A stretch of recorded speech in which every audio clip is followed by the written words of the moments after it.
here with us a very prestigious guest here with us, a Padma Shri awardee, Dr. C.R. Chandrashekar, founder and director of Samadhana Counseling Center. He is also known as a people's psychiatrist and offers free mental health services. Good afternoon, sir. Welcome to Krishna Jayanti College. How are you doing today? Fine. Right. And how do you feel interacting with the students at Krishna Jayanti College? It's good. Always young people induce a lot of their vibration into us. The vibe and all was really And good, so good listening and questions were there. right? It was very interactive. Yeah. That's great. So, gonna dive straight into the questions. So, we're curious as to why does the public call you the people's psychiatrist? Because I didn't remain in the hospital, Okay, moving out. right. Because mentally ill, only a few mentally ill reach the hospital. Okay. Only 2% or 5%. The remaining are in the community. So way back in 77, 78 onwards, we took 150 villages in and around Bangalore, went to village, identifying who are mentally ill, what they did for treatment. Then we found most of them were not on treatment. Stigma. Nobody wants to say that I am mentally ill, or my son is mentally ill, my wife is mentally ill. Well, they are attributed to ghosts, witchcraft, and other supernatural powers. Take them to various temples. They hadn't come to Nimas at all. Or if they come once, they disappear. They don't continue treatment. Of course, at that time, there were not many medicines also. So we moved into the community. And then we treated all patients in their own home setting. And also we started training doctors, primary care doctors, general practitioners, taluk hospital doctors, because they were not treating mentally ill at all. They were not trained. And nobody would go to them also. They would go with cough and cold and other physical problems. They will not go with mental diseases. So we trained them so that they in turn teach the mentally ill. And lot of public education to remove the stigma. Because even today people do not want to accept a label of depression, label of schizophrenia, label of mental disorder or epilepsy, because they are afraid that they will be socially outcasted. So I moved into the community, or our team moved into the community. I have written more than 350 books, English and Kannada, to educate people. Written articles in almost all magazines, periodicals of Karnataka or India. That's why some press people call me, and even others call me as people's psychiatrist. Right. So, if we're talking about stigma, do you think the younger generation is more open to this type of topic No, compared to gradually, the once older? education comes, or if no education, younger people carry the same stigma which their elders had, isn't it? So education is more important. So once they get educated, that mental disorders are treatable, or like body becomes sick, mind also becomes sick. Right. And one can approach a doctor, a psychologist Yes. for help. So this type of awareness, then everybody will change their attitude, come for treatment. Right. So now young people, because now they are more informed, mobile is there, internet is there. Immediately you can look into mobile and find out what is depression, what is epilepsy, why it comes. So once information goes to their knowledge, then now counseling word is now becoming very popular, acceptable. Yes. They say, I need counseling, my son needs counseling, my husband needs counseling, and they approach. And number of psychiatrists, psychologists also increasing last 50 years. Earlier 500, now we are 10,000 psychiatrists in the country. Karnataka, we had only 5, now we have 500. And they are there available, district centers, taluka centers, all hospitals. So services are available, people are aware of, and then So, sir, You also took a session today titled Peace and Harmony Life Skills for a Better World. So, could you just share some highlights and key takeaways from that session?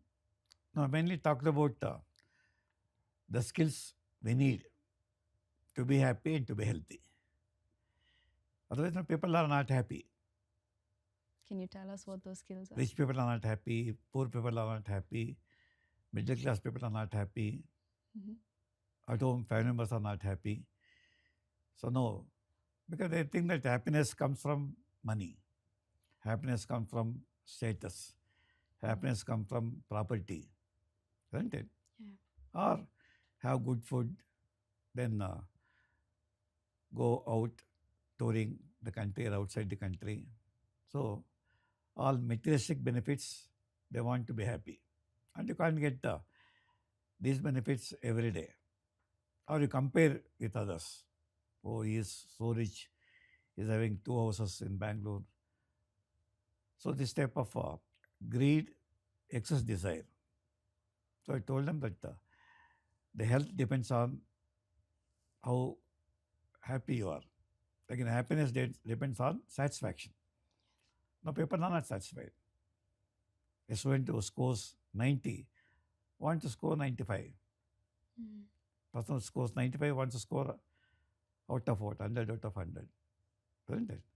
Similarly, everybody wants to become a doctor, everybody wants to become an IAS officer, everybody wants to get a white collar job. You can't get it.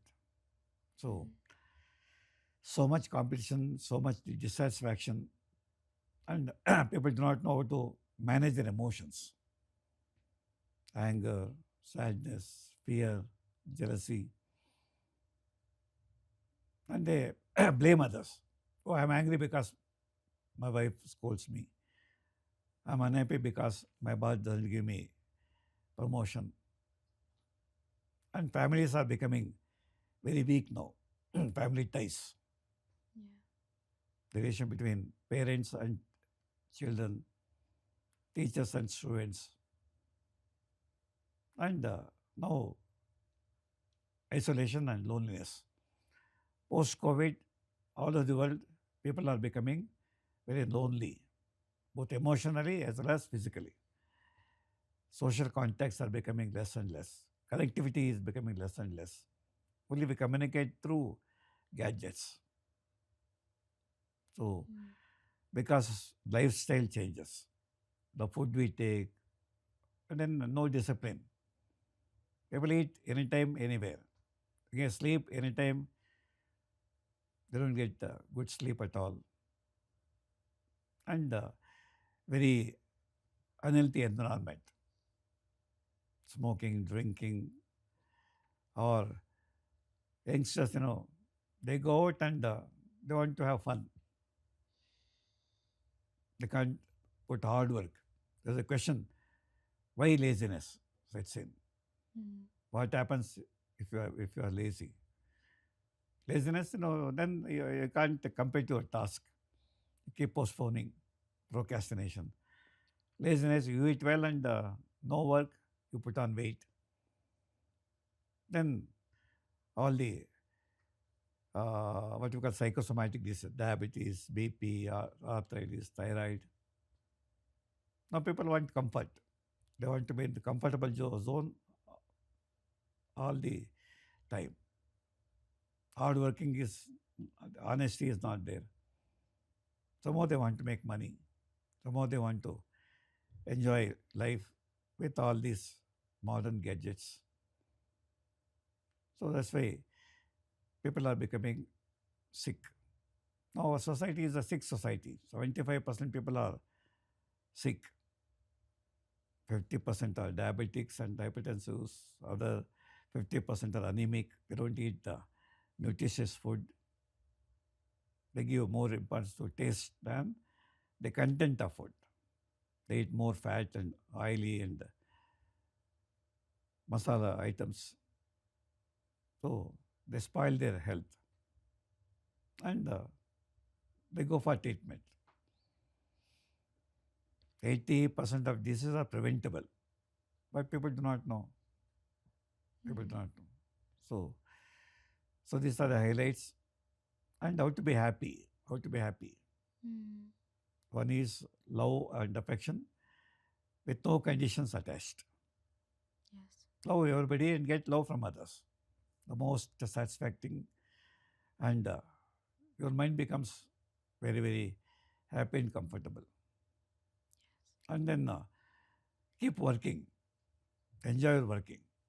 Now go and do a survey of different people who do different jobs. All are unhappy. They say, sir, for salary's sake we work, but we are not happy with the work we do. Or you get a degree, do not get a job related to that degree, you do something else. Whole learning becomes a waste.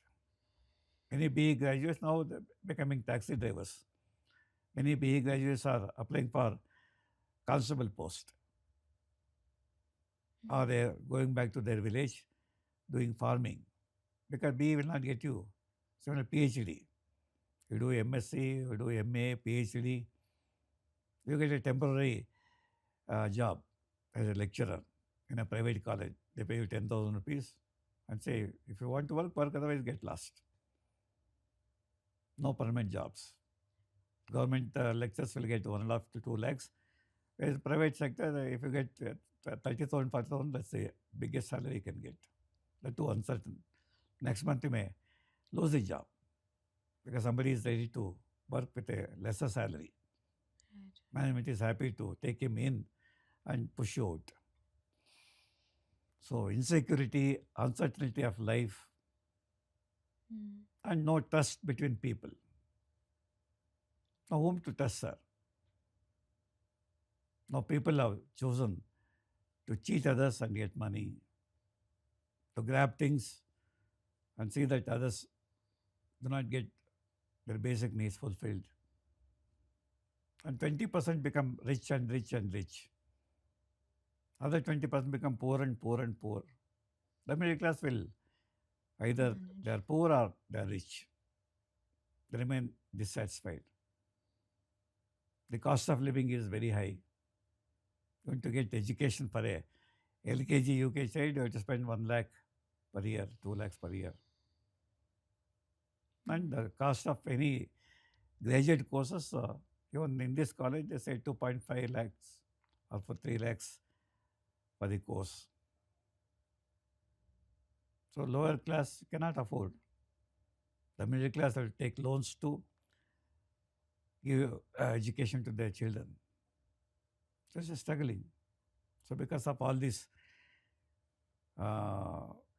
financial constraints, high competition, no security, so now stress has become number one silent killer. People know they are under stress, but they don't know what to do. Under stress, they go for alcohol, they go for very unhealthy recreations, or suffer and remain silent. They don't know what is healthy lifestyle, because every doctor talks about healthy lifestyle, and many doctors do not follow what they preach. And the patients also, sir, give me medicine. And they don't follow any other advice given by the doctors. What food they should eat, how they should be regular in their sleeping habits. They should exercise, walk. They don't follow anything. And even medicine also they take irregularly. They go to one doctor, change the doctor from allopathy to homeopathy, homeopathy to Ayurveda, Ayurveda to something else. They want quick and miraculous cure. So the health system, education system has become totally commercialized. If you go to a private hospital, they will do all unnecessary investigations, over prescription, cross referrals. If you go with headache, they will send you to 5 doctors. One eye doctor, one ENT doctor, one physician, one neurologist. And finally, everything is normal, take Dolo 650. So my last question to you is, like, you were mentioning all the problems that we all face today, and yeah, very serious problems. So what would your suggestions be to overcome these problems No, one thing is we have to learn to live happily? with contentment. Yes. Simple living, what Buddha said 2500 years ago. He said, cut down your desire, cut down your needs, and then be happy with what you get, isn't it? So, no animal overeats. No animal worries about what other animals are enjoying. They survive. Whereas we human beings, we want to compete with others and bring unnecessary stress to us. And cohesion is not there. Many animals live in harmony in a forest, isn't it? Tigers lives and vegetarian animals also live in harmony. Whereas we human beings, we don't live in harmony. Yes. So simple living, harmonious living, helping others, help yourself, lead a simple life. That's the simple truth of being happy and healthy. Right. So thank you so much for sharing your valuable insights. And that's all the questions I have for you today. Thank you so much for joining us today for this session. My name is Anne Rachel, and here with me is Dr. C.R. Chandrasekhar, signing off. Thank you. Thank you, sir.